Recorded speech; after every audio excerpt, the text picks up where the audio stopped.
ಇವತ್ತು ನಮ್ಮ ಮನೇಲಿ ಹಬ್ಬ ಮಾಡ್ತಾ ಇದ್ದೋ. ಏನ್ ಹಬ್ಬ ಅಂತ ಹೇಳಿದ್ರೆ ನನ್ನ ಮಗನ ಹುಟ್ಟುಹಬ್ಬ ಮಾಡ್ತಾ ಇದೀವಿ. ಬರ್ತಡೇ ಹಿಂದಿನ ದಿನ ಹೋಗಿ ರಾಮನಗರ ಬೇಕರಿಲಿ ಕೇಕ್ ನ ಆರ್ಡರ್ ಕೊಟ್ಟಿದ್ದೀನಿ. ನನ್ನ ಫ್ರೆಂಡ್ ಮನು ಕರ್ಕೊ ಹೋಗಿ ನಾನು ಬಲೂನ್ ಎಲ್ಲ ತಗೊಂಡು ಮನೇಲಿ ಡೆಕೋರೇಷನ್ ಮಾಡ್ತಾ ಇದೀವಿ. ಮದುವೆ, ಗೃಹ ಪ್ರವೇಶ, ಬರ್ತಡೇ ಯಾವುದೇ ತರ ಇವೆಂಟ್ ಇದ್ರೆ ನಮ್ಮ ಮನೋರ್ನ ಕಾಂಟ್ಯಾಕ್ಟ್ ಮಾಡಿ. ಅವ್ರ ನಂಬರ್ ನಾನು ಡಿಸ್ಪ್ಲೇ ಮೇಲೆ ಹಾಕಿರ್ತೀನಿ, ಕರೆ ಮಾಡಿ. ರಾಮನಗರ ಬೇಕರಿಲಿ ಕೇಕ್ ನಾನು ಈ ತರ ರೆಡಿ ಮಾಡ್ಕೊಟ್ಟಿದ್ರು. ಕೇಕ್ ಹೇಗಿದೆ ಅಂತ ಕಮೆಂಟ್ ಮಾಡಿ. ನಿಮಗೂ ಇದೇ ತರ ಕೇಕ್ ಬೇಕಾದ್ರೆ ರಾಮನಗರದ ರೈಟ್ ದೊಡ್ಡ ಸರ್ಕಲ್ ನಲ್ಲಿರೋ ರಾಮನಗರ ಬೇಕರಿಗೆ ವಿಸಿಟ್ ಮಾಡಿ. ಫೈನಲಿ ಡೆಕೋರೇಷನ್ ವಿತ್ ಕೇಕ್ ಈ ತರ ಕಾಣಿಸಿದೆ, ಹೇಗಿದೆ ಅಂತ ಕಮೆಂಟ್ ಮಾಡಿ. ಕೇಕ್ ಕಟ್ ಮಾಡೋದ್ ಮುಂಚೆನೆ ಒಂದ್ 2-3 ಫೋಟೋ ತೆಗಿಸ್ಕೋಬೇಕು ಅನ್ಬಿಟ್ಟು ನಮ್ಮ ಅಕ್ಕ ಫೋಟೋಗೆ ಪೋಸ್ ಕೊಡ್ತಾ ಇಲ್ಲೋ ನೋಡಿ. ಈ ತರ ಪೋಸ್ ಕೊಟ್ಟು ನಮ್ಮ ಅಕ್ಕ.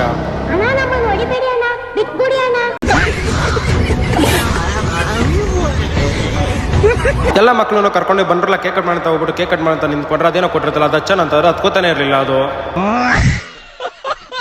ಅದನ್ನ ಸೈಡ್ಗೆ ಬಿಸಾಕ್ಬಿಟ್ಟು ನನ್ನ ಮಗ ಕಟ್ ಮಾಡ್ಬೇಕಿರೋ ಕೇಕ್ ನಾನು ಹೆಂಡತಿ ಇಬ್ರು ಕೇಕ್ ಕಟ್ ಮಾಡ್ದೋ. ನಾನು ಹೆಂಡತಿ ಕೇಕ್ ಕಟ್ ಮಾಡೋದಕ್ಕೆ ನನ್ನ ಮಗನ ರಿಯಾಕ್ಷನ್ ಕೊಡೋದಿದ್ರು ಕೊಡ್ತೀನೇನು ಇಲ್ದಿರಿಲ್ಲ ಅನ್ನು ಯಾಕಂಗ್ ತಿಕಾರ್ಕಂತೀಯ.